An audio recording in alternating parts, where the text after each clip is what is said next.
So thank you for joining us today. My name is Anthony Hankerson. I work here in our Career and Professional Development Office at WGU.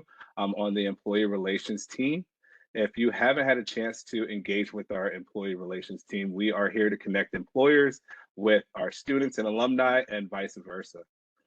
Just a reminder, like I said, this session will be recorded and it'll be emailed out to everyone the next day or in the next day or two. So if you want to look over the material that was shared today, you will have that opportunity. Also, with that recording, we will be sharing a questionnaire. So take a few minutes to fill that questionnaire out. We definitely value your feedback and want to know what we can do better here in employee relations.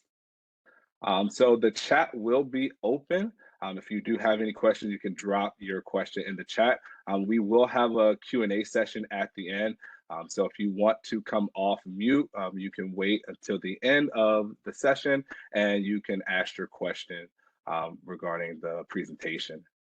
Without further ado, I am going to pass the mic off to Claudel and for our federal resume workshop. Thank you. Thank you very much, Anthony. Thank you for inviting me. Thank you for taking the time out today to join us for this opportunity for me to share my wisdom with you.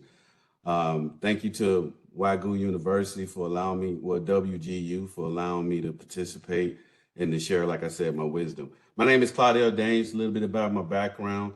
I spent 30 years in the Navy, retired in 2018. Left the Navy with a lot of knowledge, a lot of wisdom, ended up getting my my bachelor's degree during that time, and also having a wealth of knowledge. Once I retired in 2018, I took a little bit of time off and tried to figure out what the next step was. And I started to go on USA Jobs like everyone else on here, and I started looking around and I was like, wow, let me look at and apply for this position. And I was wondering why I never got called back. You figure a person with 30 years worth of experience, a lot of experience in the field and doing different things, I will be getting at least a call to come in for an interview. And I was like, it's not working the way it should be working. So I was like, maybe I'm not doing this right. So I started doing research and I started looking and figuring out what was wrong with my resume. Long story short, I ended up applying for the Department of Veterans Services, went through a couple of different interviews and found out what I was doing wrong. Today, I currently work for Peace Corps as a recruiter, and today I'm going to share all of those things that I did along the journey to show you how to simplify the process to build a better resume and to show you the difference between a federal resume and a private sector resume. So right now I have my PowerPoint up. I'm going to go ahead and get started. So I'm going to click here.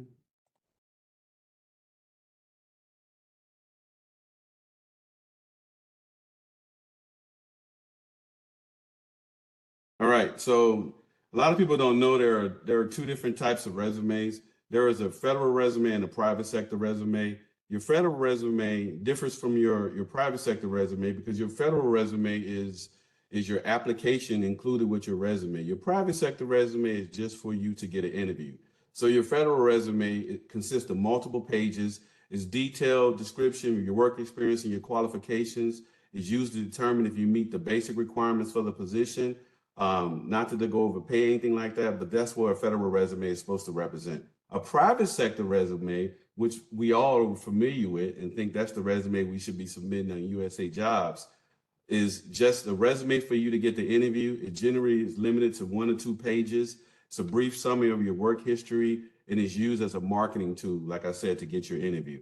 So while we're on that, I'm going to give you 2 examples of that because I like to show versus just talking about it. So I'm going to bring up my first resume. Hank, if you can give me a thumbs up when you see that first one. This is what you call a private sector resume. Just basic resume. It's going to have your name, your telephone number. Please use a professional email address. You'd be surprised at how many times I've seen people use a personal email address that is not professional, and it's kind of a throw off. Another thing I want to tell you is I don't put my address on here because when it comes to relocating, you want to kind of have control over the process as much as possible. And when it's your address, it kind of keeps you in the area where you're applying for versus giving you the benefit of being able to negotiate whether or not they're going to pay you to be able to relocate. It's a basic resume. It's going to talk about your key qualifications. There's no impact statement. It's going to talk to you about your education. It's going to talk to you about your basic experiences. That's all it's going to cover. 1 or 2 pages, volunteer opportunities. It's just a simple resume for you to be able to start your to send it off to the organization so they can look at your experiences to determine if you have enough experiences to be called in for an interview. Now, government federal resume, which I'm getting ready to show you right now, is pretty different. You're going to see the difference. So let me share my screen with you again for the federal resume. My resumes.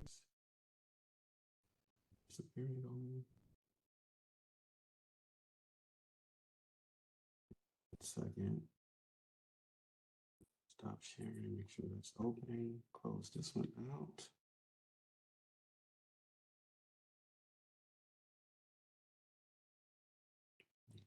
Let's get this other resume. All right, so now let's share this one.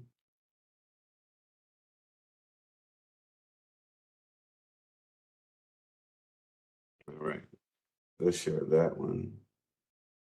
Please give me a thumbs up when you see this one. All right, sorry for the delay. So this is what you call a federal resume. It's going to be really extensive. It's going to be completely different than the private sector resume. It's going to be more in detail. It's going to list all of your experiences from top to bottom. And then I'm actually going to show you on the USA Jobs website what a lot of this information comes from, so you'll be able to connect the dots. So as you go down, it's similar type of information. It's going to have your cell phone number, your professional email address. I've had it where individuals have put their security clearances here, especially if you're a veteran and you already have it. It's a good opportunity for you to put that in so other organizations know they don't have to pay for it. But it's going to have an impact statement, your years of service, of what you've done the last 10 years. You want to kind of put 7 years worth of work experience, but it's all going to be relatable to the position that you're applying for. You should have a resume, a private sector resume and a federal resume on your desktop. And as you apply for different positions, if it's just a regular corporate entity, you want to use a private sector resume. If you're in USA Jobs, you want to use this type of resume, and this is the one you want to upload onto USA Jobs and have it on your profile. So as you go down, you're going to see when I talk about work experience, it's going to be really in detail. I'm going to go back and show you where all this stuff comes from. I'm just giving you an example of it now so you can kind of see it's how extensive a federal resume is when it comes compared to a private sector resume. And you can see it's very detailed about all the different experiences you have accomplished over the last several years, all of your positions. Even if you were serving in the military as a veteran, you want to be able to transfer the information over and make it relatable to the civilian sector. So it's really important that you understand what your pay grade was as far as your rank going, how to make sure that it's equatable to a GS rank or a foreign pay scale. You want to be able to see how it equates to where it's a GS7, GS9, or federal pay scale where it's a FP5 or FP6. I'm going to cover that a little bit more too when we get into the actual USA Job website. But here is going to talk to you about all your different stuff. And this is similar to the things that you will have on your evaluations. You just want to remove some of the stuff like responsible for and some keywords that I'm going to be talking to you about a little bit later in the PowerPoint. But it clearly defines everything you've done, including your education, down to your relevant training and qualifications, and then your references. Please keep in mind your references are extremely important. They're going to contact your references. So you want to make sure that you have a good list of references of individuals that can contact that are going to be able to explain your experiences. The other thing I want to tell you that's really important is to make sure you have your DD-214 really needs to be up to date. And what I'm talking about, it's a good tool for you to justify and explain your experience levels, especially if they listed on there. If you spent 20 years working in logistics, you want to make sure in your DD-214 it has all the relevant schools that you attended, the amount of years that you worked in that field, whether it's logistics, whether it's recruiting, so that when you use it to apply, one is going to show and represent what your resume is already saying. Two, you use it for salary negotiations. And what I mean by that is when you start going to human resources after you've been offered a position, they're gonna actually mirror what try to figure out what your experience level is in order to pay you at the level that you're applying for. So if you have your DD-214 up to date, it's going to show the amount of years you have experience, which is going to put you on the higher end of the pay scale. So it's really important that you take the time before you get out to make sure that that information is correct on your DD-214, because it impacts you when you're applying for positions and also when you go into benefits later on down, far as college benefits and everything else. So that's pretty much it on that. So let me stop sharing that. And now what I'm going to do is I'm going to take you to the USA Job website, and I'm going to show you where I got all this different information. On the right-hand side, I'm going to show you how it breaks down, where it tells you the different positions you're applying for. And then the left-hand side is going to tell you where you need to have those key bullets, and then how they're going to gauge you as far as whether or not you have enough experience to move from the different steps that they have. Because USA Jobs is like unlike any other entity, where they put you through different phases. You go through a recruiter phase before you even get to the human resources department, and then you get to the human resources department before you even brought in for an interview. So it's really important that you apply early as possible and you have patience, because most of those jobs you're not going to be able to apply for within 1 month and be working within 1 month. It's going to probably take you anywhere between 6 to 8 months to go through the whole process. That's interviewing, making sure you have your security background check and everything done. So if this is one of those positions, you got to have a lot of time on your hand to be able to apply so that you can take the time to get the position you want. So now I'm going to go and share with you the actual example of a current opening. If you can just give me a thumbs up, Hank, I think I'm getting a lot better at this. If you can see that. So this is just a basic example of a current opening, right? So on the right-hand side, it's going to give you some key stuff. Don't pay attention to the left-hand side. I'm going to break it down to you as simple as possible. It's going to have your open dates. These are the dates that you can apply during this time frame. Your salary scale, keep in mind, these are basic salary scales. You can exceed this amount, but in the human resource department, it's capped at this amount. You can get them to go further. You just have to have the negotiating skills to be able to do that.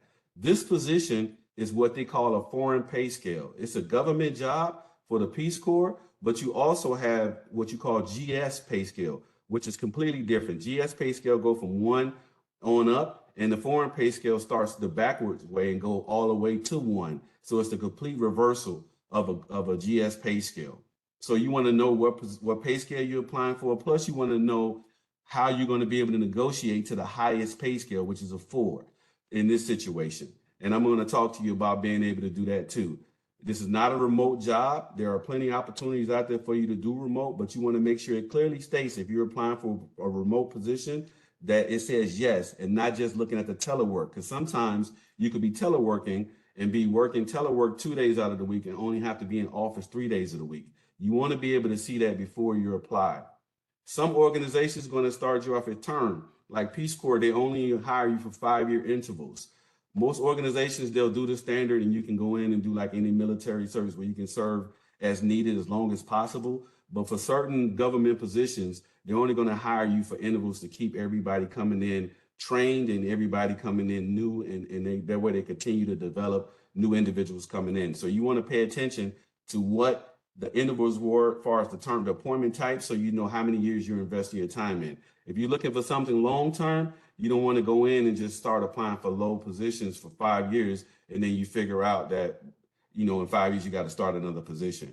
And then you want to look at promotion opportunities. If you're getting in and it clearly states that the highest position you're going to go to for this position is a 4, and you have aspirations of being a 3, 2, or 1, you're going to have to apply for a different position. So it's always important to kind of know what this right-hand side is talking about, including the drug tests and security clearances, because this is all going to add time while you're waiting to go through the whole process, the hiring process, before you get an opportunity to have your start date. So that's your right-hand side. It's really plain. It's really straight to the point. The only thing in addition to is it'll tell you different locations and areas. If it have multiple locations, if it only has one, it's going to tell you here, and it's only going to tell you the amount of vacancies. Now going to the left-hand side, this is where it's really important. The top portion of it is going to tell you all the information about the agency. This is important to know before you do the interview, because that's where some of the questions are going to come from. Now, when they talk about this job, it's open to. You have to meet this requirement, whether you're a veteran or say it's open to everyone. You have to make sure that it's here, because a lot of times you see multiple jobs on USA Jobs, but they have this thing here called a turnover agency. You can't apply for this position unless you work for that agency. So just make sure it says open to the public or open for veterans. That way you applying for the right positions. A lot of time we go in there thinking we have the qualifications or knowing we have the qualifications, but we can't go in and apply because of that. So it's something to keep in mind. So now this is where it comes in, where I talk to you about how to break down your resume to make sure it's in line with what the positions you're applying for. That's why I said it's important to have your resume on your desktop so you can go in and make each one specific to the job that you're applying for. So this position right here, it clearly talks to you about what needs to be on your resume. So you can have all of this different stuff on your resume. It can sound great, but recruiters, we place stuff on these job openings for keywords so that when it comes through the system, if it has the keywords in it, we're going to be able to review it. If it don't have the keywords in it, it's going to go through the system, and no matter how much experience you have, you're going to be overlooked. So it's really important that what I like to do is I come in here and I look at the positions. Like right here, it says reviews applications and assess suitability for placement and oversees assignments by evaluating the nature, level, and quality of candidate skills and experience in order to determine suitability for placement and decide selection. So it's telling you what you're doing. You want to make sure that you take this and you put this in your resume and put it into your own words, and you want to be able to make sure that that experience aligns with the experience you have. So you want to go through and make sure that you take these key bullets that are here that should be on your resume, add them to your resume, put them into your own words based off of your experience, but make sure that you're following this type of pattern. So at a minimum, no matter if you take anything off your resume, you want to make sure you're at least covering your ability to assess candidates, your ability to recruit, your ability to conduct marketing and communication skills, your ability to show that you have program management skills, your ability to show that you have customer service skills, and your ability to show you have data analysis skills. So you have to be able to reflect that on your resume. So it's really important that you know your resume is connected to the job that you're applying for. That's why I say, as you look through the positions, you don't want to use the same resume to apply for all of the same positions. Now, as we continue to go down, it's going to talk to you about your requirements. Those are all basic. I want to scroll down because I want to talk to you about another step that I think is really important, is how they view you.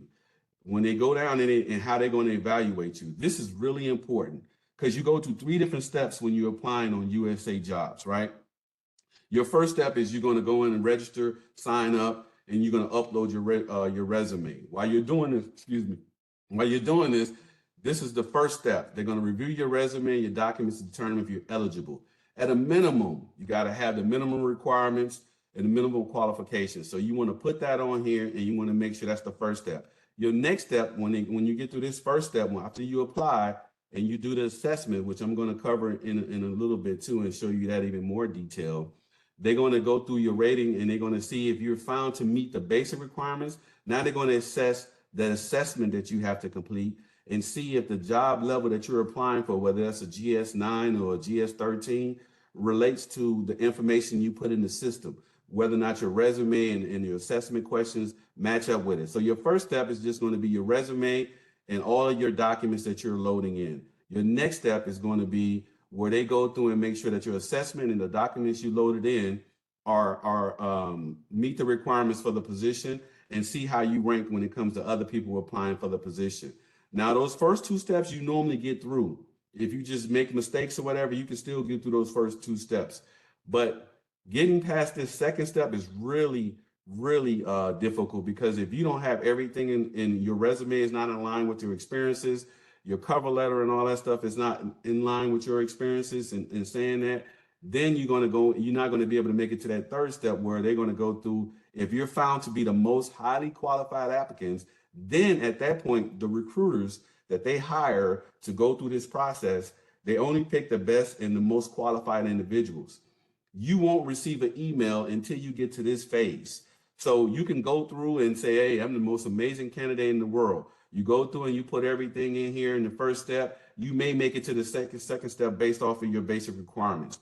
As you go through and you start answering those assessment points and they start looking at your point totals, now you starting to compete against your peers. And if you do a disservice to yourself and say, okay, well, I'm a lower end of this or lower end of that, I don't have the education for this.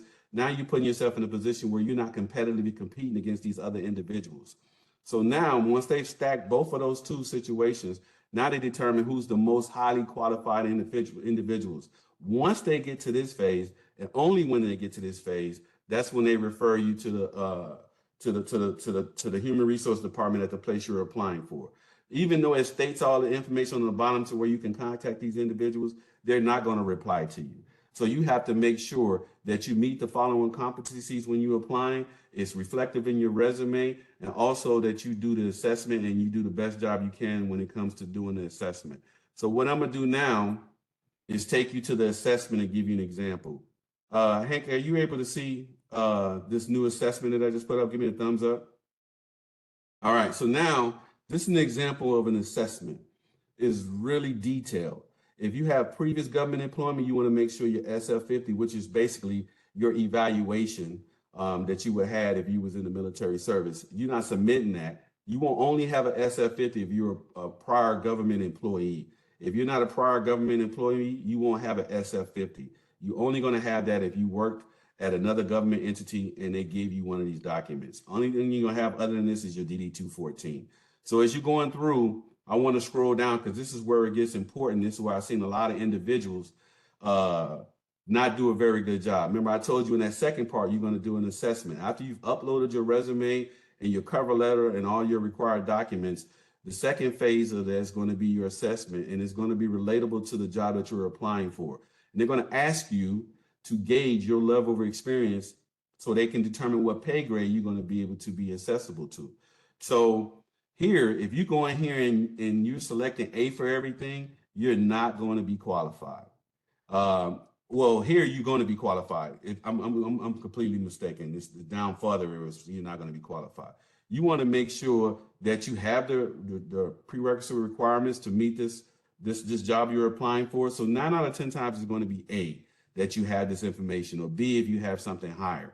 As you're going down and they get into your actual experience, this is where it becomes important, where they talking about the different stuff that I showed you on the left hand, up at the top, where they said the different sections that have to be on your resume.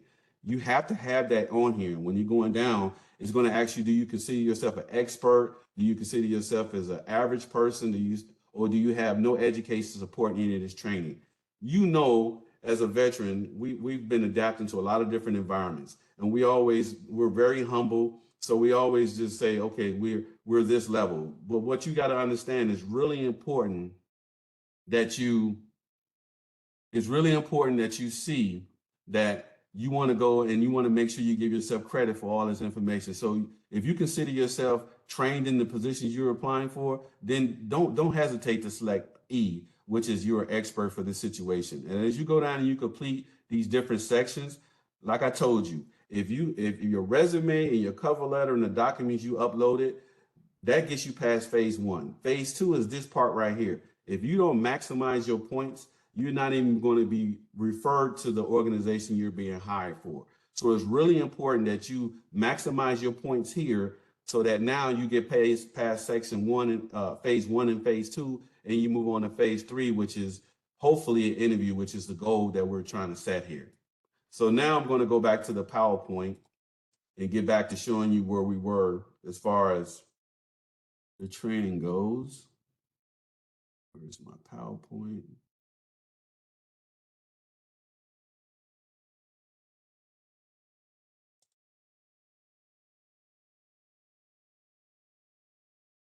Give me 1 second here. Let me close out this stuff. Giving me a hard time. So, and then give me a chance to catch up. Share that. And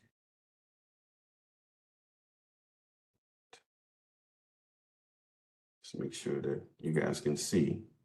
So let's bring the PowerPoint back up. Hank, give me a thumbs up when you can see the PowerPoint. All right, so now we're going back into, so originally what I talked about is I showed you the 2 different types of resume. private sector resume and a federal resume. I talked to you about this assessment. Like I said before, there may be an additional component called an assessment questionnaire. It's really important that you maximize your points on this section because this is going to get you to move to the phase 3 in your hiring process. Your resume content, remember I broke down where you were going through and where to get that information? That's going to be on your left-hand side. So your resume, it must thoroughly describe all your skills and experiences aligned with the criteria of the job announcement. So it's really important that you understand this. Why? We operate under various federal employment laws and rules and regulations. They are prohibited from drawing conclusions based off your experience or assumptions. So you want to make sure everything is listed on your resume and it's in line with the position you're applying for.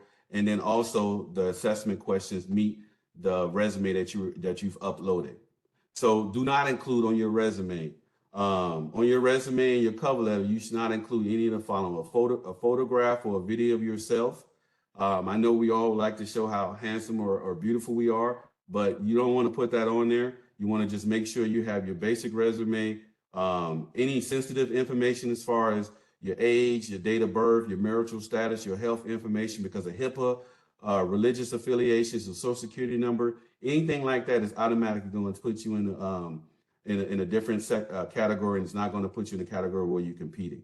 Any links to your web pages, I would never put Facebook or anything like that. I will only use LinkedIn. Make sure you only connect in professional web pages when it comes to your resume and then the data you put in the USA Jobs. Tips. Like I said, spell out acronyms. I know in the military we use a lot of different acronyms. Please do not use acronyms when it comes to filling out your resume. Another thing is make sure you explain it as if you're not a veteran. So when you're talking about your MOS or the job that you've done while you were in service, make sure you break it down as plain as possible. Don't break it down as if that other person is a veteran. You need to break it down, and if you read it and you can understand it based off of seeing it from a non-veteran point of view, then you're heading down the right path. So be descriptive, and be thorough. Your audience is a recruiter or a hiring manager. Assume that they are unfamiliar with the information you're pertaining to. So in your current and your prior position, so make sure you include projects you worked on, specific dates, tasks, tools. You see how in detail I was on that resume. You have to be really in detail when it comes to rank. Sometimes they want to know hours you work, but also remember, a lot of this is negotiation power. So if you're putting a salary up there, make sure that you're estimating the salary, including all of your benefits when it comes to that salary. Don't put your base salary up there. Include everything that you were entitled to. That way you maximize on the amount of money that you're going to be able to negotiate for. Include matrix. Data that you can see is really important. So use numbers, statistics, quantifiable data. Like I said, it's a great way to describe your accomplishments. An example, an individual in a budget field has worked with disseminating budgets for small projects. To make the description more relevant, the applicant describes experience with numbers. Disseminate budgets of small projects amounting in $450,000. So you see the difference? You want to make sure you're putting quantified numbers, quantified data, so that they can go right to that, see that you have that experience, and then you operated on a larger budget and you did multiple different things. Use keywords. I know a lot of times in our evaluations or performance evaluations, we use stuff like responsible for. You want to eliminate that. You want to go and use words like keywords that tend to be action verbs or help the recruiter understand what your qualification and experience are.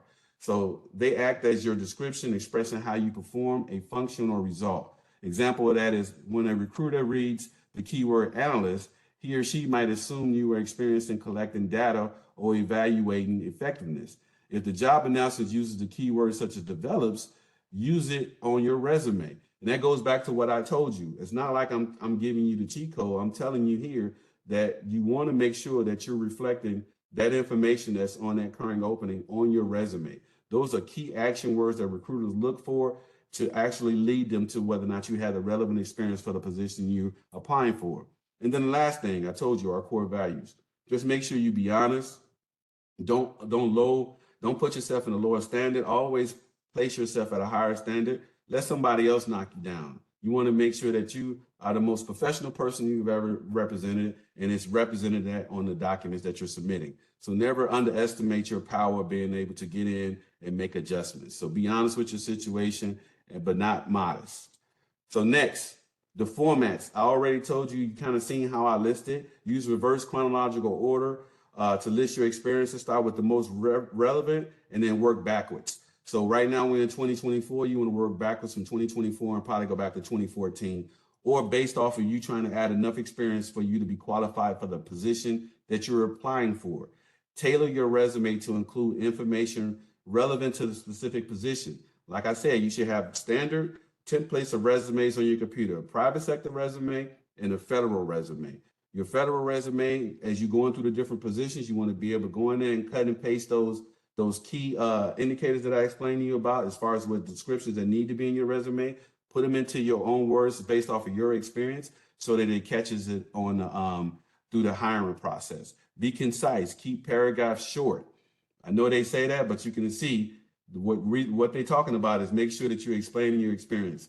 Never cheat yourself. Explain it. If you see how thick it was on the one I showed you, make sure it explains everything that you've done during that time. Use bullets to describe your experience and accomplishment. Use correct grammar, no spelling errors. Even something as simple as putting periods at the end of a sentence.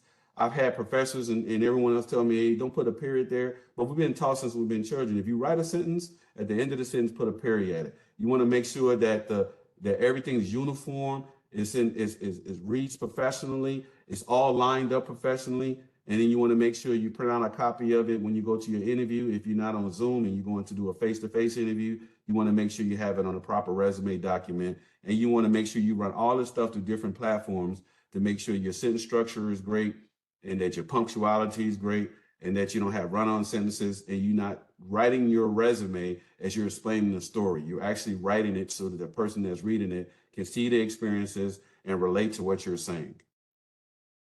Next step is going to start breaking down, and I'm going to forward this PowerPoint to you so you'll be able to use it and build your own resume from start to finish.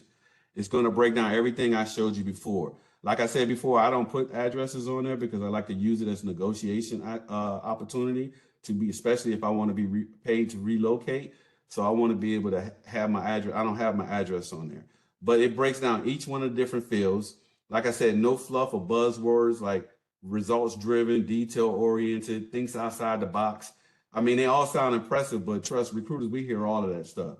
Honestly, it's only generic information. So avoid using those types of things and only stay with quantifiable examples. Like I said, be honest and be humble with yourself, but demonstrate what you were doing and how it's relatable to the job that you're applying for. It's really important that you're able to break it down like that, put your branch of service or whatever you want to. But if you can change this into where it emulates government organizations and it has a little bit more clarity in it, then do that. But if you can't, it's okay to put down, what branch of service you were in, your rank or whatever the case may be, and then your time that you served in these different locations, and then the places that you served in, because it's going to show a variety in work experience. All right, education is going to show you how to break down the education part of it, like I talked about before. It's really important for you to understand how to break it down so that you have uniformity throughout your whole resume and everything is in line. There's never a such thing as too much information, especially when it comes to, whether you will cum laude or your honors or any types of awards that you received. All those are showing that you have the ability to go above and beyond, and you can receive that you've received achievements for doing that. So it shows you have that ability to do above and beyond. So you want to make sure that you be able to express that on your resume and it reflects that. Go into your training. You want to get in more detail. And that's why I was telling you about your DD-214. A lot of times we sign that DD-214 or we get it a few days after we've already transferred from the command. And then we realize that they forgot a lot of key information. It's really important that if you went to any schools that were provided during your time when you were in the service, you want to make sure that those schools are listed on here if it's relatable to the job that you're applying for. Even if those certifications are no longer relevant, you want to make sure that you at least show that you already have achieved that certification. But you want to make sure that you're covering everything that they're looking for as far as key training and certifications. And like I said, you want to make sure that everything is listed here. And it's listed on your DD-214 because now you're going to be able to use your DD-214 to show, because that's an official government document, to show that relevant experience in that training. So it's really important that you don't just let them send you that information without you verifying how much time. And if you can add a bonus to that by saying I did 19 years worth of recruiting or 19 years in logistics or 19 years in whatever that field is, you want to make sure that it states that on your DD-214. Awards, like I talked about before, list them in the same fashion, list every award. Total person concept still counts in the civilian world. It's really important. When you look at that, I know that's something that we talked about in the military. It's really important in the civilian world to show your versatility when it comes to receiving awards, volunteer experience, schools that you've been to, all of the stuff that we take for granted that we do on a daily basis, the amount of people we've led, how long we've led them. That's all important, relevant information. You want to make sure you have that in here and it's listed on your key stuff.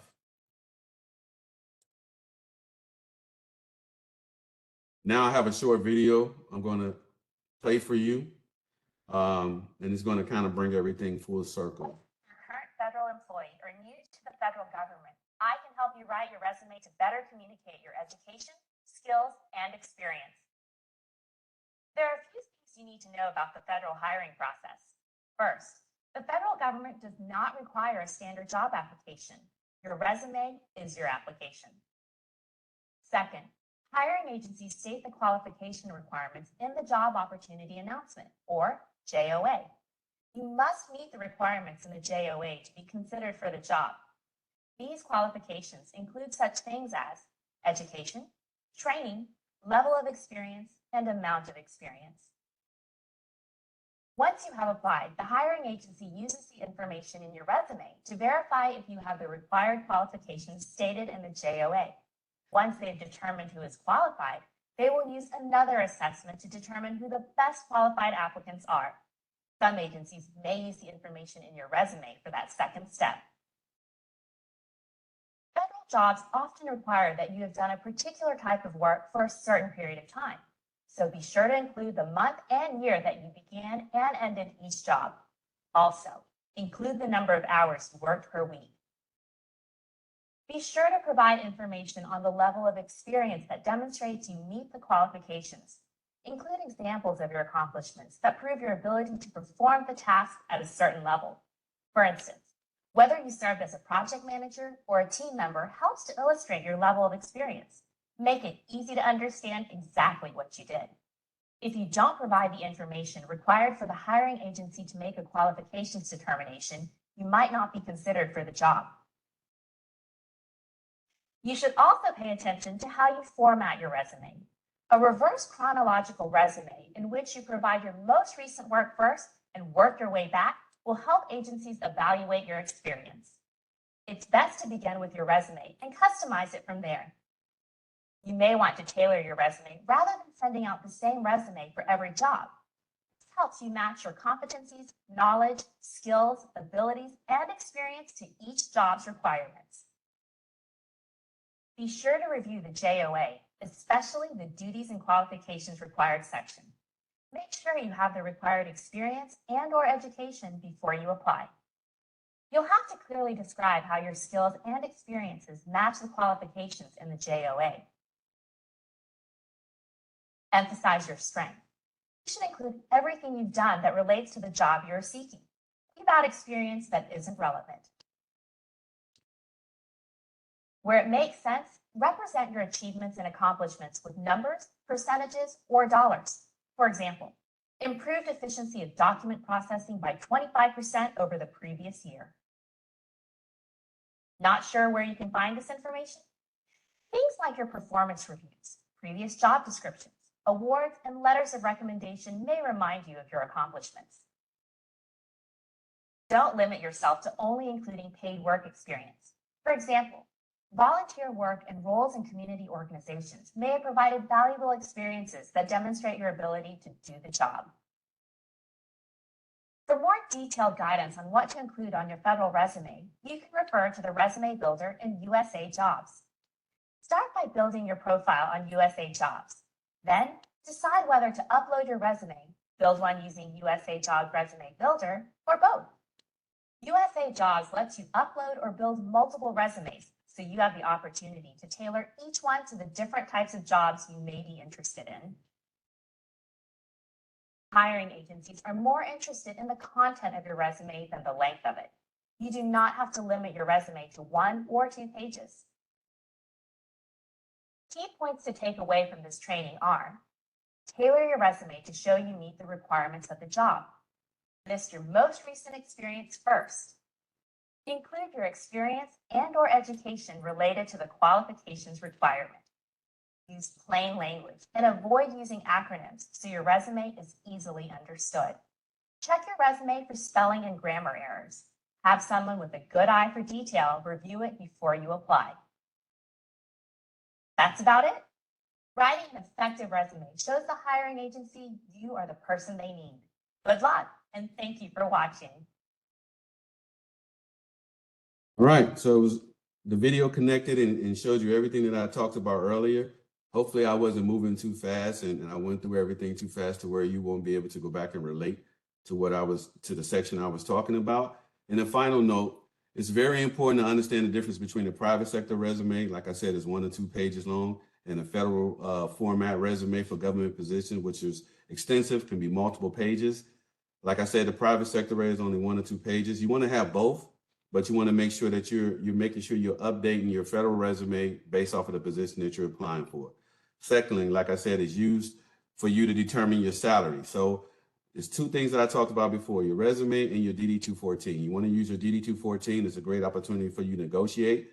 That way you can say that it shows your relevant experience. So that way it equates to the position that you're applying for.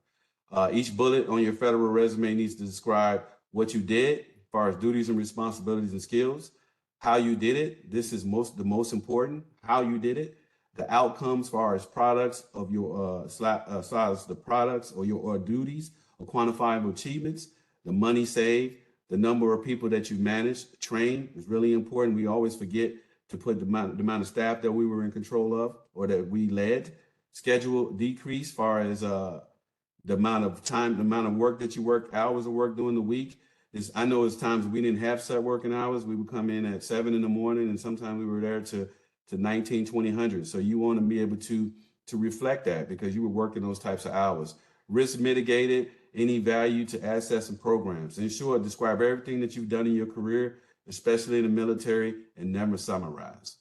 So with that being said, I know I covered a lot of information. And now I'll open up the floor for questions so I can clarify anything that we talked about. And thank you for listening to me during this time. So I'll turn everything back over to you, Hank. Thank you, Claudel, for a great presentation. I know we have some questions in the chat. If you would like to come off mute, just raise your hand and then I will unmute you so you can ask your question directly. So the first question I do see here in the chat, does the lower the number and promotion potential section mean a higher pay grade, i.e. level 4 is a lower salary than level 1? So I think that's referring back to the USA Jobs, where we're looking on the right-hand side. Right. So you have to determine which pay scale is going to be. The foreign pay scale is going to go from the highest amount of pay is going to be FP1 and go backwards. The government, the GS pay scale is going to start at 1, and then the higher pay scale is going to end at 15. So you want to determine where you fit on those different pay scales. So on the GS pay scale, the higher the number is, the higher the pay scale. On a federal, a foreign pay scale, the lower the number is the higher the pay scale. So it's completely in reverse, if that answers that question. Yeah, great. So next question, does a cover letter get read and does it help? And in most cases, as a recruiter with 19 years of experience and being in the human resource field, we do review the cover letter because the cover letter, it has key information about what you're currently doing and why you apply for the position. It's a little bit more personable. So it's something that I would add to the situation because it's a requirement when you're applying. You just want to make sure that it's a little bit more personable and it's definitely applying to the job that you're applying for. Okay, great. And I think that may answer Christine's question as well. She asked, I heard cover letters automatically get your application thrown out because AI can identify what it is in some cases. Do you use AI for resume reviews when looking over federal? I don't use AI. I mean, I get probably 10 to 15 resumes per day on a daily basis. which can add up. So I just pretty much go through them, and when they come through the system, you can use AI now because that's the way moving forward. AI is going to help you correct everything. You want to take advantage of the tools that's going to position you to get the interview, because that's what it's about. It's everything that we're talking about now is to get you to the point where you're sitting face to face with someone and be able to explain what your experiences are. And a lot of times they don't give us that opportunity because we don't know how to explain that as veterans. So I wanted to show you how to be able to break that down so we can get through those first two sections where they're evaluating you, so you can get to a point to where you'll be able to get face to face with someone, and then then you can explain what your experiences are. I guarantee you, I've been in different positions, and once I got in, we're like a whole different beast when it comes to hiring veterans and regular civilian personnel. Once we get in and we seeing everybody's work ethic and the training, we were in such a fast-paced environment that it becomes secondhand to us, and we go up the scales really quick once we are hired. But to get you to that point, you got to be able to check all the boxes to get to the point where they can see you face to face and you can explain that relevant experience. All right, great. And I have one question from Wakanda Powell. Hello, can I resubmit my resume to the federal site? Are you able to resubmit for a job that you weren't chosen for? If it's open again, remember on the right-hand side, it has key open and closing dates. If you wasn't selected, then you want to go back, because it was times that I resubmitted for different positions, like with the Department of Veteran Affairs. When I went through the initial application, I didn't meet the requirements because I had submitted a private sector resume. I didn't have enough experience on there. Even though I knew I had 30 years of experience, it didn't reflect on my resume, and it wasn't as detailed as it should have been. So it was important for me to be able to go back, and then I went and reapplied again. And when I reapplied again after I'd done it, next thing you know, I was being set up for an interview, and I was ended up being hired for the position. So it's really important that if you wasn't selected the first time and it's still open, redo your resume, put all the relevant information, take a copy of what I sent you, update all your experiences, go back and look through your performance evaluations, make sure it has much experience that you have on it, and then go to that job where it has the JOAs that you're looking for, where you can go through and cut and paste those and put those into your resume. That way you put them into your own words, and it's gonna catch the recruiter's eye, and it's gonna allow you to get past the first and second stage. All right, so we do have another question in the chat from Romina. I accepted a summer student extern position for this year. However, it is unpaid internship. Do I count as a federal employee for any applications after the summer internship program is over, or will that be counted more as a volunteer since it's not paid? I'm wondering if I'll be eligible to apply for those other job categories in the future. It's going to count as volunteer work. If you're not getting paid and it's something that you can file on your taxes, it's not considered employment. So for the sake of your resume, it's going to be considered volunteer work or internships, and you're going to be able to put it on your resume, but it's not going to give you the monetary value that you're looking for when it comes to work experience and being a paid job that you're able to say, I was paid this amount of money to do this. It's going to show that you gained this experience to make you more competitive, but it's not going to show that you were paid during that time frame. That's why it's another good reason why you should look into organizations like Peace Corps, because that's a paid internship where you only get a monthly stipend, but you're still required to do file taxes on it, and it's going to bridge the gap on your experience levels. Plus, they have additional benefits that you'll find amazing whenever you guys reach out to me. What's the next question, guy? So this question kind of ties into the last question. What should we do if we don't have any useful experience but want to start in a government job and get a chance to be hired? We are ready to be trained from ground zero. If given the opportunity, I have been applying for a year in many positions, but do lack any work experience. I'm being turned away. Okay, so you have to go look at the positions, like I said, and on the left-hand side, those key bullets. If you want to take those key bullets for the position you're applying for, put those in your resume and put them into your own words, not to delete them, but to put them into your words to where it reflects what you're applying for. If you have any veteran experience and you're applying for the position, you have to be able to prove that you have the experience that they're looking for to be competitive for the position. So a lot of times we do different things in the military. We do different jobs. We volunteer for stuff. We may be the KCO. We may go and be run the Morale, Welfare, and Recreation Department. We do a lot of different things that we don't get credit for. So as you branch now, you want to make sure that that's reflective on your resume so it makes you competitive. You're not going to be able to start entry level when it comes to USA Jobs and expect to be paid the amount of money you were paid when you were in the military. They're going to start you at the lowest level possible, probably a GS5, because that's entry level position. So you have to make sure that when you explain it, the education has to be aligned with your experiences, and then you have to have those key bullets on there, and that's going to open up the doors for you after you complete that assessment to be able to at least get an interview and be able to explain that, hey, I'm gonna learn. And another example that I would give you is I went to apply for a Department of Veteran Affairs, and then the job, I thought it was a basic administration job. And then once I got through the whole application process and was selected and I showed up to work, I found out that I was going to be hosting veteran funeral ceremonies. It didn't say that anywhere on the detail, but that's all I done. When the funeral concession came in, I opened up the funeral sessions, did the speech, shut it down when it was over with, took the veteran to their resting place. And I didn't see any of that in the job description. So, and it completely threw me for a loop because I didn't know I was going to be working at the cemetery doing that.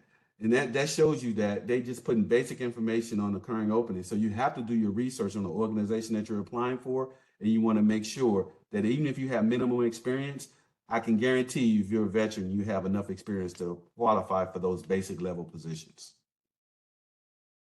All right, so we have some questions here in regards to past employment. I worked as a casual carrier, temp mail carrier for the post office in the 90s. Am I considered a former government employee? If it's U.S. Post Office, you are considered a government employee. But like I said, when you're looking at relevant experience, it doesn't make a difference if you've had past government employment. As long as that your relevant experience that you're applying for the position now reflects that, whether that was attained while you were a veteran, whether that was attained by working with the Postal Service, it doesn't really, it's not going to deter you from getting a position. So if you have previous government related experience, it's not going to determine whether or not you get the position or not. The way you write your resume and the way you break down your experience level is going to, and the way you complete the assessment is going to allow you to go through those different sections. If you don't have the required information, whether you work for the government or not, you're not going to be selected. But I wouldn't go that far as to focusing on that. I would only focus on what the experience is to qualify for the position and making sure that my resume reflects that. Gotcha. Okay. And that kind of answers the next question there. I was sent home from the Army in the 11th week of training, is that even worth submitting the DD 214 for? Yes, well, you have some relevant experience on there, as far as the entry level experiences to go to basic training and then some schooling. If it was a medical discharge and you're accepting disability or whatever the case may be, it's important to kind of know that when you're explaining what type of benefits that you're trying to get when you're going through VA and you're trying to get your educational benefits. And I'll discuss that when we go through the transitioning from service webinar that we're doing next Thursday. But right now, I would tell you that the focus mainly is on the position that you're applying for. And that's all you need to be focusing on that one, relevant experience. Yes, and that training is next Thursday at 11 as well for the transitioning service members. Got a couple more questions. Should we include SAPR experience or if it helps out for the job? I was in honor guard. Should that be something I include as well? Of course. Any relevant experiences or certifications, SAPR is one of those sensitive duties that we do, and it shows that you have diversity in positions, and you have that level of sensitivity to be able to conduct a SAPR interview. A lot of times when you go through the interview, they ask you, have you ever had to have an uncomfortable conversation? And they actually have you role play that opportunity. If you work for SAPR, then you know that you've had to have those types of conversations. So that's going to show relevant experience in being able to have those types of conversations. So you want to list that on there. It's really important that you list any types of certifications, roles that you feel, whether it was DAPA and you was doing alcoholic counseling or screenings, whether it was SAPR, whether it was CACO when you was going and informing people of individuals that have passed. Those are all situations that are unlike your regular job that put you in an environment where you have to be humble and you have to really be understanding what the situation is. And those are very difficult conversations to have. So if you have any experience with having those types of conversations, you want to be able to reflect that, but you want to be able to explain what a SAPR does. You don't want to use the acronym. You want to explain what your role was, what you done, what was some of the things that you accomplished during that time frame, without putting someone's personal information out there.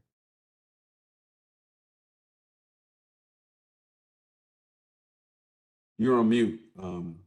Hank. Sorry about that. Is it better to submit a resume built by USA Jobs or create a federal resume yourself? I've done that, create the one by Resume Jobs, and it's kind of like a RV resume where when you go print it out, it's all over the place. And when you look at it on the USA Jobs, it really looks cumbersome. I would tell you that the one thing that you should do is you should do your resume, make sure it's like everything's done. And when you submit it, don't do it in a Word document. Make sure that when it's in the Word, convert it to Adobe, so that it's so it can't be changed. And then when it uploads, it looks really professional versus a Word document where sometimes it shows some of the stuff on there where your pen, the sentence not lining up correctly. And you know it's not a mistake, but for some reason Word is showing it as one. So you want to make sure that you want to transfer your Word document to Adobe so that you can upload it into the system. All right. And our last question is, how do we obtain a clearance? Is that something the company can help us by obtaining, or we need to obtain it another way?